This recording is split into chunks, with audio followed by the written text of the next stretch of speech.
Pernahkah kamu merasa hidup ini seperti ban mobil yang berputar? Kadang di atas, kadang di bawah. Kadang senang, kadang sedih. Dan kamu bertanya, gimana ya, caranya bahagia yang tahan lama, bukan sekadar sesaat. Bahagia itu bukan tentang punya banyak uang atau pencapaian, tapi tentang bagaimana kita mengelola pikiran, hati, dan hubungan dengan sekitar. Nah, di video ini, kita akan eksplor 10 cara meraih kebahagiaan sejati yang bisa kamu terapkan sehari-hari. Yuk, simak sampai akhir.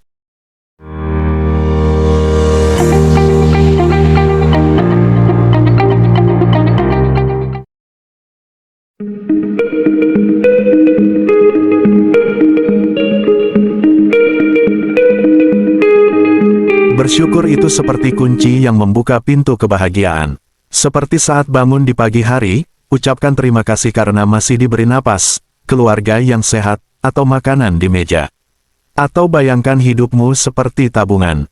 Setiap kali kamu bersyukur, itu seperti menabung koin emas ke dalamnya. Semakin sering kamu bersyukur, tabungan kebahagiaanmu semakin penuh. Misalnya, saat hujan deras, alih-alih mengeluh, katakan, syukur hari ini bisa bekerja di rumah, sambil minum teh hangat. Atau seperti petani yang bersyukur meski panen belum sempurna, karena ia tahu tanahnya masih bisa ditanami lagi. Bersyukur itu mengubah hujan masalah menjadi penyiram bunga kesabaran.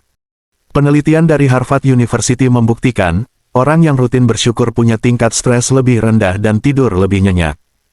Untukmu, coba praktikkan ini. Pertama, tulis 3 hal yang kamu syukuri setiap hari. Kedua, saat hatimu sedang berat, ingat orang yang keadaannya lebih sulit. Ingat, bersyukur itu melatih kita fokus pada yang ada, bukan yang kurang.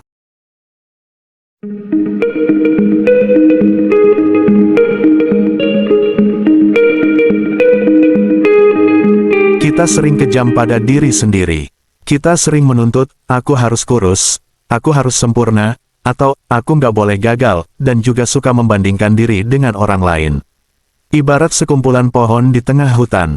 Ada yang tinggi, pendek, bengkok, atau berlubang. Tapi mereka tetap tumbuh subur tanpa membandingkan diri dengan pohon lain.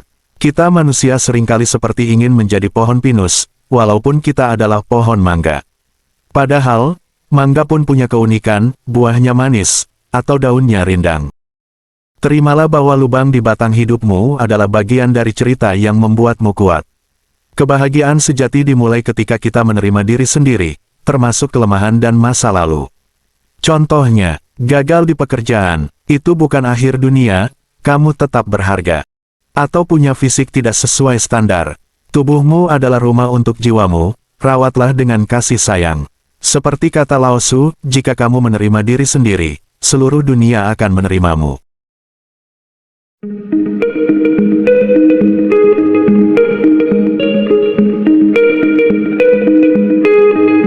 Manusia adalah makhluk sosial, dan bahagia itu menular. Menurut studi 85 tahun Harvard, hubungan yang berkualitas adalah prediktor utama kebahagiaan. Tapi ingat, yang penting bukan jumlah teman, tapi kedalaman hubungan. Hubungan itu seperti tanaman dalam pot. Kalau dirawat dengan siraman air kepercayaan, pupuk perhatian, dan sinar matahari komunikasi, ia akan berbunga indah. Tapi kalau dibiarkan kering, akarnya akan mati. Misalnya, pertengkaran dengan sahabat, itu seperti tanaman layu. Segera siram dengan maaf dan dialog. Jangan jadi seperti orang yang punya 100 pot tanaman, tapi semuanya hampir mati. Lebih baik fokus pada beberapa yang benar-benar kamu sayangi. Tips buatmu. Pertama, luangkan waktu untuk orang terdekat tanpa distraksi gadget.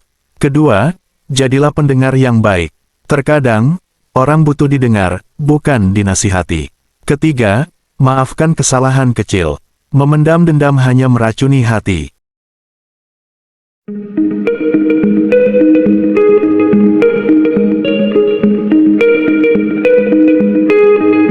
Pernahkah kamu makan tapi pikiran kemana-mana? Atau jalan-jalan malah sibuk scroll HP? Itu tandanya kamu tidak hadir di momen saat ini. Pikiran kita kadang seperti monyet yang loncat-loncat dari dahan masa lalu ke dahan masa depan. Mindfulness adalah melatih monyet itu untuk duduk tenang di dahan saat ini. Misalnya, saat makan jeruk, nikmati rasa manis asamnya, tekstur biji, dan aromanya. Jangan sambil mikirin utang atau jadwal besok. Atau bayangkan hidup di saat ini, seperti menikmati lukisan. Kalau terlalu fokus pada satu goresan, kamu tidak bisa melihat keindahan seluruh gambarnya. Mindfulness atau kesadaran penuh adalah kunci bahagia. Caranya, pertama, tarik napas dalam-dalam, fokus pada detak jantung atau suara sekitar. Kedua, nikmati aktivitas sehari-hari seperti menyapu, mandi, atau ngopi, tanpa terburu-buru. Dengan mindfulness, kita mengurangi kekhawatiran akan masa lalu atau masa depan.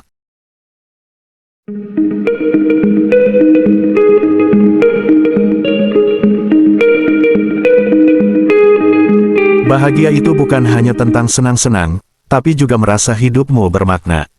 Tujuan hidup itu seperti kompas, bukan GPS. Kompas tidak memberitahu jalur tercepat, tapi ia selalu menunjukkan arah utara sehingga kamu tidak tersesat. Contoh, ibu yang tujuannya membahagiakan anak, akan tetap tenang meski harus kerja lembur atau jualan di pasar. Atau seperti nelayan yang tahu ia harus ke laut, meski ombak kadang menghadang. Tanpa tujuan, hidup kita seperti perahu tanpa dayung. Maka tanyakan pada diri, apa kontribusiku untuk dunia? Atau apa yang membuatku bangun setiap pagi? Tidak harus besar, mulai dari hal kecil seperti jadi teman yang baik, atau merawat tanaman.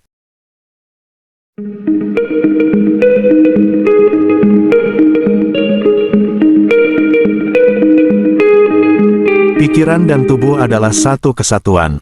Kalau fisik sakit, mental ikut down. Begitu juga sebaliknya. Tubuh dan pikiranmu adalah rumah tempat kamu tinggal. Kalau atapnya bocor, atau sakit fisik, dindingnya retak, atau stres, kamu tidak bisa nyaman di dalamnya. Solusinya, pertama, cat rumah agar tetap indah dengan olahraga. Kedua, bersihkan debu di sudut-sudut kamar pikiran dengan meditasi. Jangan tunggu sampai rumah itu roboh baru kamu perbaiki. Tips buatmu. Pertama, olahraga ringan 30 menit sehari bisa melepas endorfin, hormon bahagia. Kedua, makan makanan bergizi. Otak butuh nutrisi untuk berpikir positif. Ketiga, batasi media sosial yang toksik. Ingat, yang ditampilkan di sana bukanlah realitas seutuhnya.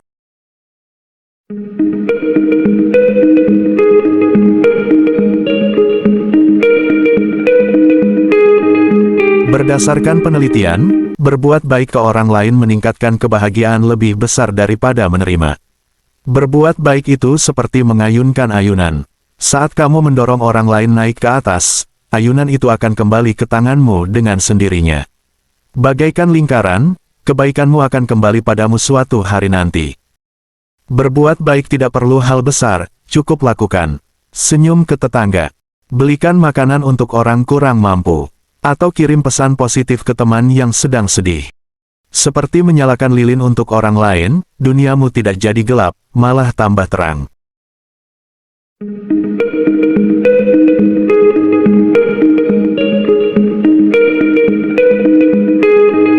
Pikiran negatif itu seperti iklan pop-up di situs web. Kalau kamu klik, ia akan mengganggu konsentrasi. Tapi kamu bisa tutup atau abaikan iklan itu. Setiap orang punya pikiran negatif, yang membedakan adalah cara kita merespons. Contoh, saat muncul pikiran aku pasti gagal, katakan, ini cuma iklan, bukan kenyataan. Latih dirimu seperti satpam yang memfilter tamu negatif masuk ke pesta pikiran. Teknik yang bisa kamu coba. Pertama, reframing, ubah sudut pandangmu, misal, kegagalan adalah guru, bukan akhir. Kedua, journaling, tulis kekhawatiranmu, lalu analisis, apa buktinya ini benar. Lalu cari apa solusinya. Ketiga, batasi kata harus dan seharusnya. Hidup itu fleksibel, tidak perlu kaku.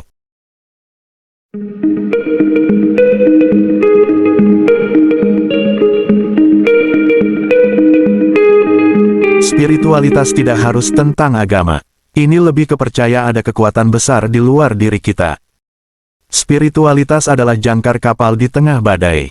Kapal mungkin terombang-ambing, tapi jangkar membuatnya tidak terbawa arus. Contohnya, saat kecewa, berdoa atau meditasi itu seperti melemparkan jangkar ke dasar laut. Kamu tetap merasakan gelombang, tapi hati tidak tenggelam. Seperti burung yang percaya angin akan membawanya terbang, spiritualitas mengajak kita berserah tanpa pasif. Dengan spiritualitas, kita belajar melepaskan kontrol dan percaya bahwa segala sesuatu ada waktunya.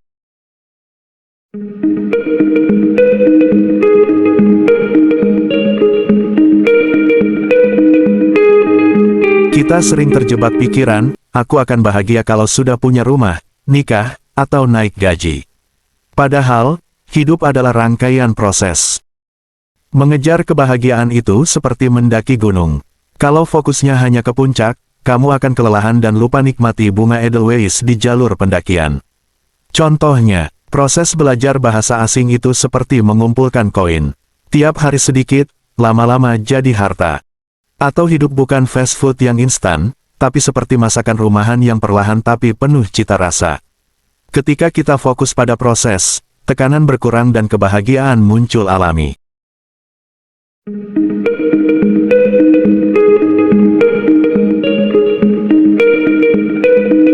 Ibarat kebun bunga, kebahagiaan sejati butuh benih yang ditanam atau aksi, disiram atau konsistensi, dan diberi sinar matahari atau sikap positif. Tidak ada yang instan, tapi setiap langkah kecil akan berbunga suatu hari nanti. Ingat, bahagia bukanlah destinasi, tapi perjalanan. Tidak perlu sempurna, cukup lakukan perlahan. Mulai dari poin mana yang paling kamu butuhkan hari ini, share di komentar. Jangan lupa subscribe, nyalakan lonceng notifikasi untuk konten inspiratif lainnya, dan sampai jumpa di video berikutnya.